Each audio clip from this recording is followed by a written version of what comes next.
Hello, folks. Welcome to another edition of Inside the Marble Palace. Post Media Saskatchewan's look at the goings on in politics in this province this week. I'm Murray Mandrick, political columnist for the Leader Post and Star Phoenix. Joining me as always, Jeremy Symes, our legislative reporter, and familiar face Adam Hunter, provincial affairs reporter for CBC Saskatchewan. Thanks for joining us, guys. Good to You're very see welcome. lots to get through. Jeremy, I'm just going to start out. What story did you like this week? I'll give you the choice because there was just a ton of stuff uh, that we could be talking and should be talking about this week. But here's a question for you. What story do you think is going to have the most lasting impact that you covered this week? Oh, that's a tough one. I mean, my personal like is maybe what we're going to discuss about later, just because it's so interesting Um, seeing the, the battles in the ledge. But yeah, I mean, it's always healthcare in a that'll way. keep people on until the end of this podcast. Thanks, Jeremy. Yes, please stick around. So I don't know. I always like hearing from people personally, and so having Terry Rebalkin come in today and talk about how long she's been waiting for her surgery, waiting 3 years to get this, I guess, parathyroid surgery, so she can, I kind of get back to her life in a way. She came in with a walker. She didn't have a walker last year, and she had to move homes. And so I don't know. When we always get these human faces coming in, kind of expressing their concerns and how they're related to today's issues. I think that resonates with a lot of people. I guess another big one I thought was just the more Saskatchewan doctors are considering, reducing their hours because the pandemic has really taken a toll on them. So there was a survey by the Saskatchewan Medical Association that just really painted a bleak picture for the status of healthcare and the status of how doctors are feeling in the province. So yeah, I guess this comes after we had a nurse survey that also showed some issues. Now, when we asked the premier about this, he said, we're doing what we can to alleviate pressures in the system. We're gonna, have more, reduce the surgical backlog, hire more staff. Obviously, this is something they can't necessarily solve overnight, but it's a reoccurring theme in this session, just the status of our healthcare system. And that relates to Terry too, just because she's part of that, right?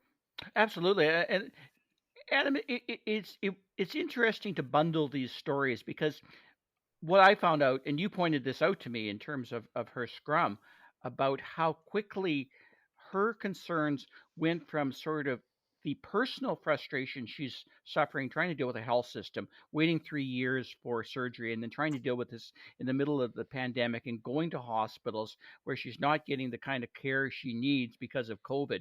But how quickly that morphed into what I thought was frustration, almost downright anger for the way government MLAs, the premier in particular, responded to her. And I bring this up because it's been an interesting theme this this session of the government of a government allegedly not caring. Now, this obviously comes from what we talked about a couple of weeks ago when he spoke to the Saskatchewan Chamber of Commerce and said he didn't care much about greenhouse gas emissions being the highest per capita. But saying the words "I don't care" wasn't exactly maybe the most thoughtful or helpful words to Scott Moe right now. Is it at the point right now where the NDP, even when they're splicing that comment together with others, as the premier I think rightfully observes, is it easier for the opposition now to make a compelling case that what's happening right now in Saskatchewan is a sense of a government that maybe needed to care a little bit about issues more than it has, or at least look at them in a broader way. Adam, how are you seeing the "I don't care" line play out for Scott Moe and his government? We're certainly hearing it over and over again. I think that's something that Yeah, Ryan Meili is making sure the premier doesn't forget about it. And we heard the premier saying that this was a comparison to Dwayne Lingenfelter a few years ago, splicing different comments together and misrepresenting what the Sask party was saying at the time. Meili says, I'm not splicing. I'm trying to paint a picture here of a pattern of behavior of maybe not caring about emissions. And the premier explained his positioning on that and not liking per capita emissions as a measure for how the government's doing on emissions reductions. But leaving that aside, this is the link that the opposition's tried for 2 years now to say that both the premier and the health ministers have not done enough to prevent COVID infections. They've not done enough to promote vaccinations. They've not done enough to protect the healthcare system. And to get back to Terry Balkin, part of her disgust, I think, in her voice, and when we talked to her today in the scrum, when we talked to her, she was discussing uh, the behavior in the house, and that she didn't like the way the answers came out, the way people were, chatting over each other. It's just something that we're, I think, very used to. But I find it interesting when people come in, and not necessarily guests, because we don't interview guests, but people that come in that are invited by the opposition to talk about something that they're concerned about. Almost every single one of them is turned off by this. And I think this is not obviously an issue that's unique to Saskatchewan. It's probably it happens in every legislature across the country, but we can only go on what we hear from people. And I think the link there is that Terry is saying that she's not feeling cared for in the Yeah. answers that she's hearing from the government. And that's the link that the opposition is trying to play out. And this is something we've It's an heard. interesting link, isn't it? Because it's a big deal when you are government thinking that I'm making decisions like opening up the province or doing things that the majority of the province wants, because I am meeting their needs, their demands.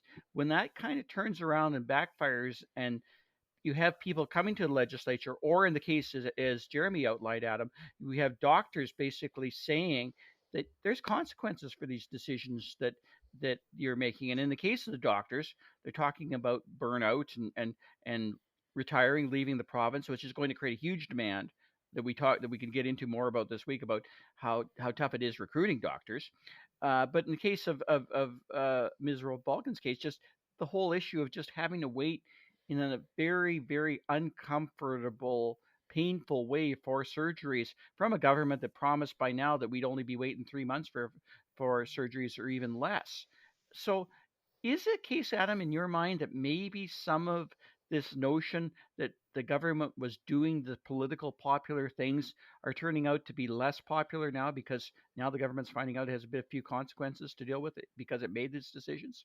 I think one of the things the government has said throughout this is that they're concerned about people that are not dealing with COVID and in hospital or need healthcare, right? And I think that's something that Terry told us, is that she knows that COVID's an issue. She's a CCA. She sees it in her day-to-day job, dealing with seniors.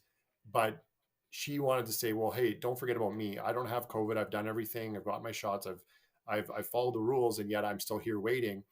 And that's when, getting back to the doctor survey we heard as well, one of the top concerns from doctors is the care of their patients and their non-COVID patients. That's one of their top answers was our non-COVID patients are suffering.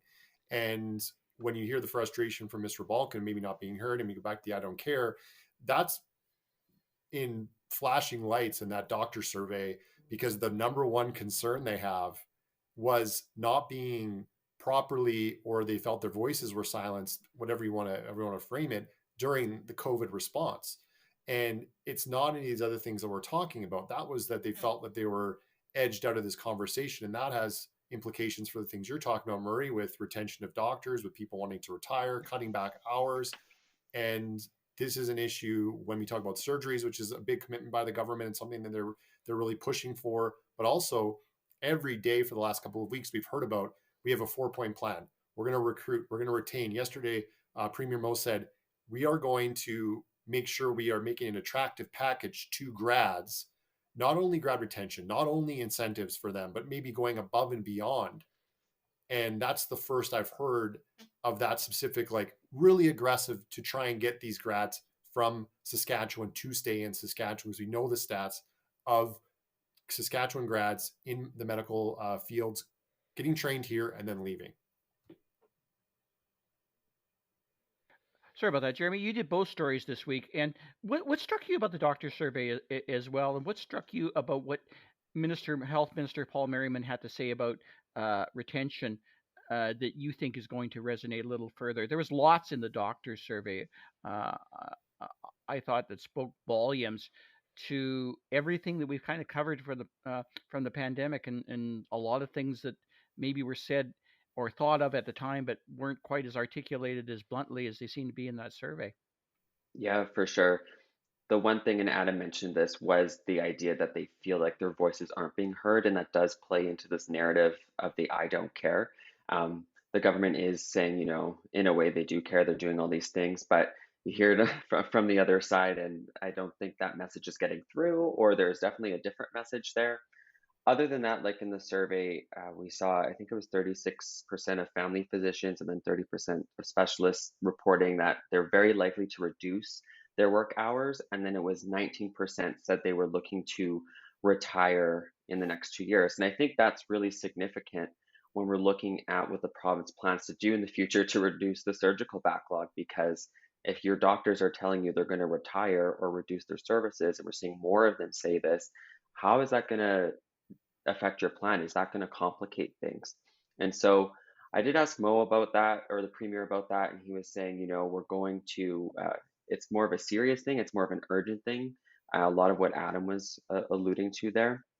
But I think that's a really big question because we're going to need these doctors going forward. And yeah, well, we'll see. We're just going to have to see what happens in the long run, and if these targets are met. There was an interesting story, a couple of interesting stories about how this province is changing both demographically, because we saw a little bit more information from StatsCan on the last census now coming out in terms of where people are moving to. And it interestingly coincided with the government announcement today that they're appointing a boundaries commission to redraw the Saskatchewan boundaries. The latter is always a big deal because seats hang in the balance, and who forms government might hang in the balance. But here's what I found interesting about yeah, exactly. Maybe not so much in this day and age. Last time around, we saw Saskatchewan's legislature increased to 61 seats from 58, simply for the idea of government preserving rural seats and being secured of a majority government. From Premier Scott Moe today, Adam, we didn't hear as much about that, and I was a little surprised personally that he didn't go there in terms of making a compelling case of how we need even more MLAs, which in essence would be a great way to expand the legislature and preserve rural seats. What did you see different in his approach this time compared with the fight we had for, or last time, I guess, 10 years ago, over the whole notion of adding 3 seats, all urban seats, and keeping the urban or the rural complement the same as it was before? I think that it's when you're in a game and you're up by 30, 35 points and time's running out, you're maybe not asking the referee for a penalty, to score that last touchdown. And that may be what Scott Moe is looking at. I think he knows that if they ask for more rural seats or to split up, say a big rural riding into two where would be favored to win, that may be reflected poorly, to let people know that the government doesn't decide this. There's a panel. The government gets to appoint one person. The opposition gets to appoint one person. So they're not in total control of just saying, okay, we'd like 4 more seats in the Southeast or something, right? Like there's a system here in place, and it's every 10 years that they have to do this review. But I mean, I think it's interesting. I think, Murray, I think you asked Ryan Meili about this, whether more urban seats would help him. And I thought his answer was, I'd like to see 58. I don't think we need 61. Another thing that you'll hear from time to time when this is brought up is people concerned that they're spending too much money on MLA salaries, the taxpayers are funding 3 extra MLAs when maybe that's not necessary. But we see the census, as you mentioned, Murray, the cities obviously are going to be perhaps more represented than they have been in the past if there is additional seats, or if there is another, splitting, let's say. And I think I'll be interested to see how this is. And maybe the Sask party doesn't care because they're winning city seats. They're winning the urban seats. They're winning seats in traditional NDP ridings. They're winning inner city seats. They're winning, the suburban Yeah. seats in the new neighborhoods. So they may say, put them wherever you want. We're going to win. So And you that have, might be the case because yeah. we're seeing seats in, say, Southeast Regina, like Regina University, or Southwest Regina in Pasqua, or we're seeing seats like in the newer ridings in Saskatoon, like Stonebridge and such, where I think those are the high population based seats where if you split up those seats into 1 or 2 more, it actually might at this particular mean more Sask party seats because that's where they are strongest in terms of suburban Saskatchewan. So I think you're right, Adam. It's hard to see where they would be as worried about it or should be worried at all in this go around. But that kind of feeds into the notion of people being very frustrated a little bit about this government taking things for granted. We saw a few things in that, Jeremy, in terms of education, in terms of uh, today we had another delegation of fitness club managers who can understand for the life of them why they're being taxed above all else when uh, there is an argument, and a good argument, that they're providing a health service that actually reduces government costs. From what you're seeing, is it a situation where there are, unfortunately for Scott Moe, a lot of troubling areas where people are sort of seeing or suggesting similar messages of a government that isn't really getting their concerns? Uh, and as per Adam says, like, I mean, I'm not 100% sure that's going to have much impact, but is it surprising to you how much we're hearing that in terms of uh, the government, and how concerned people are about the government really not addressing some of the things that they're most concerned about? Yeah, for sure. And I mean, when we see the guests come into the legislature, they always bring up, we always ask them, so what did you think of the response? And they go, well, it wasn't great, or, it's not what I was looking for. And they get meetings, but I don't think much action comes from those meetings, or we'd probably see some policy changes Yeah. by now. But yeah, like the PSD and this whole idea of affordability, that's like the other kind of looming issue on the side, along with healthcare. And I think we're going to see more of that, like we saw today with the gym owners just saying, people are going to be canceling their memberships. That's not good for business. They need to change this. We've seen it with road builders. We've seen it with truckers. It's like, it's just like Yeah. across everywhere. It So, is interesting because you're dealing with like safe consumption sites. We had yeah, delegates today that brought in by the NDP who are basically arguing we need safe consumption sites. It'll save money, et cetera, et cetera. And generally speaking, isn't it the same? They got pretty much the same response, didn't they, Jeremy? They just weren't yeah, thrilled. Yeah.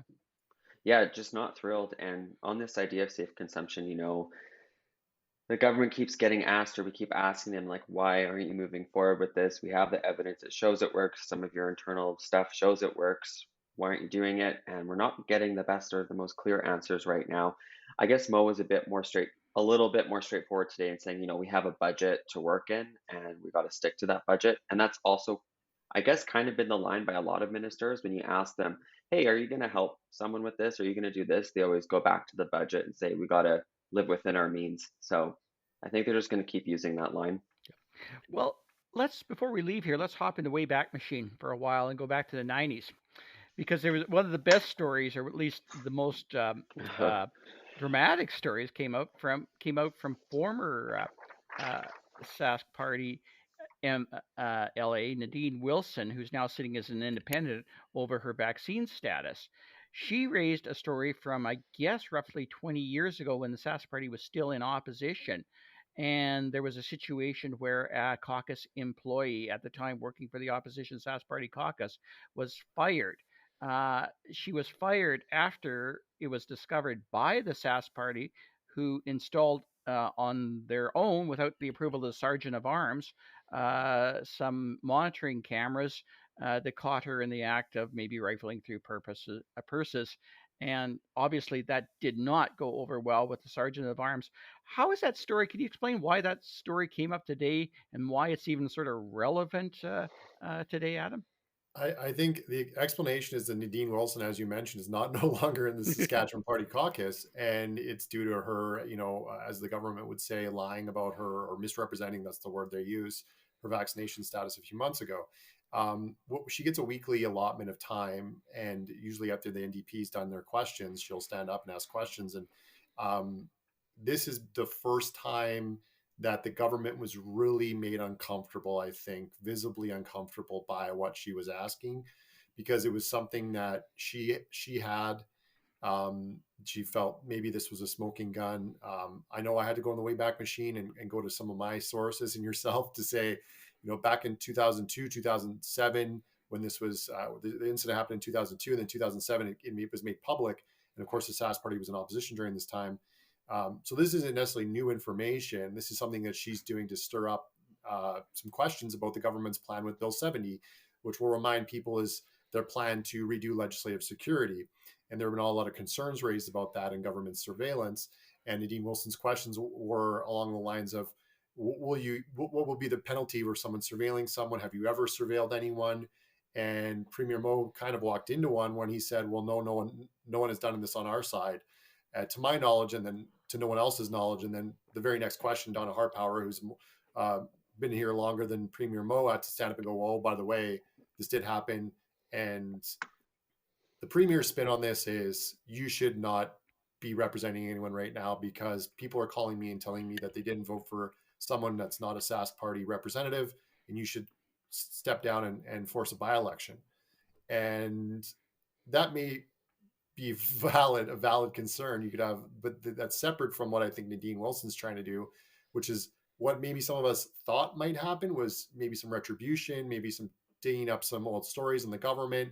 And it's certainly got a massive reaction from the NDP, because she sits on the same side as the opposition. And you could hear them going, I just listened to the audio before we started, wow, wow, wow, because they don't know what she's going to ask. They know what each other's going to ask, but they don't know. And this, I think, did make the government uncomfortable. Scott Moe, I asked him, does he feel betrayed by Nadine Wilson? I think they've completely cut off all communication with her. You don't see, she says she has friends on the government side. I'm sure she does, but it might not be in the front row. Yeah, well, it could be. Did you notice that too, Jeremy? Because it seemed the Premier was a bit stung by this, more so than maybe he's usually, because he's usually pretty good at letting things roll off him. That's why he's Premier, and that's why they, I think, selected him, is that he can keep a pretty even keel. But I thought for once that he might have been having a little bit more difficulty doing that today than he does normally. Yeah, I think he was a little bit stung by it, just because this was one of his former caucus mates. This is a really internal issue. I think he can handle more things from the NDP. It's expected. He knows what's coming. This is a little unexpected, I would say. So I think it did sting him. I like, when I was watching the gallery, like, I'm new to this whole politics thing, but like my mouth was kind of open. I was like so shocked. I was like, what is this? Obviously, there's history to it. You guys know that a lot more than I do, but I was really intrigued by it. We did speak with Nadine after. She didn't go on the cameras, but just so for people know, she's not resigning. She's gonna stay on, because the people elected her, she said, Yeah, and yeah. we'll see what else she has to bring forward. And she did And table Murray, two there's one Aberdeen. thing, So go sorry, ahead, Adam. one thing I was going to say is, I'm actually surprised that this wasn't raised by the NDP, because it's my understanding that when this came up in 2007, it was because the then Sask party opposition had raised some issue about NDP spending going back to like 1992, or some caucus misappropriation, or they had used a historical incident to raise this, and that was kind of, now we're building on this. But in all of the criticisms of Bill 70, this is not something that's come up, and the opposition has asked directly about surveillance. They're concerned about it, and it took Nadine Wilson to come up and say, oh, by the way, and she wasn't elected either at this time. That was pointed out by the Minister of Finance as well, that this is something that, and the affidavit that we got, that I know Jeremy has with him, was signed by Jason Dearborn, a former MLA who's no longer in the Sask party, obviously not elected, and Dennis Allchurch, who was Scott Moe's predecessor, who actually lost to Scott Moe In a nomination. in a nomination battle. So, Yeah. Yeah, nothing beats a little bit of a little political drama to spice up our boring lives a bit, huh? That was pretty good. Sadly, that's about all the time we have today, guys. Thank you so much. We covered a lot of ground. We've had a lot of fun doing it, because it was kind of a bit of a fun week, despite the fact that there was some pretty tense and serious issues to deal with. Thanks for your great summation, Jeremy, Adam, and we'll hopefully see you sometime soon on Inside the Marble Palace. thanks, guys. Thanks.